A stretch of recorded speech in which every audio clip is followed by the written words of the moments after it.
মালাধরপুর গ্রামের বেলতলা মাঠে ২০ শতক জমিতে ড্রাগন ফলের আবাদ করেছিলেন ইদ্রিস আলী। লাভ বেশি হয় গত ৩ বছর ধরে এই ড্রাগন ফলের আবাদ করছেন তিনি। এবছর বাগান থেকে কিছু ড্রাগন বিক্রিও করেছেন। কিছুদিনের মধ্যে আরও ৫ লাখ টাকার ফল বিক্রির আশা ছিল তার, কিন্তু পূর্বশত্রুতার জেরে রাতের বেলা দুর্বৃত্তরা তার বাগানের প্রায় ২,০০০ ড্রাগন গাছ কেটে দিয়েছে। ক্ষতিগ্রস্ত কৃষক ইদ্রিস আলী জানান, জমি নিয়ে আজমপুর গ্রামের মজিবর ও তার পরিবারের সাথে বেশ কিছুদিন ধরে বিরোধ চলছিল। এর আগে গেল ১৫ নভেম্বর ১ বিঘা ড্রাগন বাগান কেটে দিয়েছিল তারা। দোষীদের শাস্তির দাবি জানিয়েছেন এ ক্ষতিগ্রস্ত কৃষক। জমি নিয়ে প্রায় আজ ৮-১০ বছর ধরে অভিযোগ তাদের সাথে গ্যাঞ্জাম চলছে।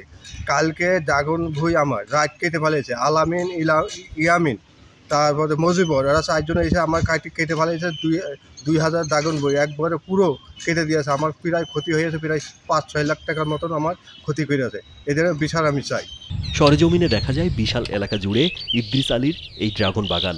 ড্রাগন গাছগুলো দেখতে বেশ সতেজ। দূর থেকে দেখে বোঝার উপায় নেই যে গাছগুলো কাটা হয়েছে, তবে কাছে গেলেই দেখা যায় ড্রাগন গাছের নিচ থেকে ১-১.৫ ফুট উঁচু করে কাটা হয়েছে।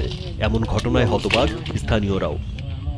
জায়গা জমি নিয়ে তাদের এই দ্বন্দ্ব মানুষই থাকতে পারে, তাই বলে যে ড্রাগন একটা চাষ, এতে ব্যাপক খরচ।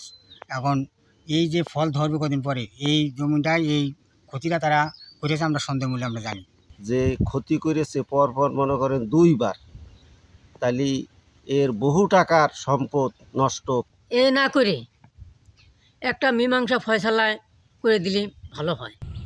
সোমবার রাতে ঝিনাইদহের মহেশপুর উপজেলার মালাধরপুর গ্রামের মাঠে ইদ্রিস আলীর ড্রাগন বাগানে এ ঘটনা ঘটে। আগামীতে যেন এই ধরনের ঘটনা আর না ঘটে এমন দাবি এলাকাবাসীর। রাজীব বিশ্বাস, কালবেলা।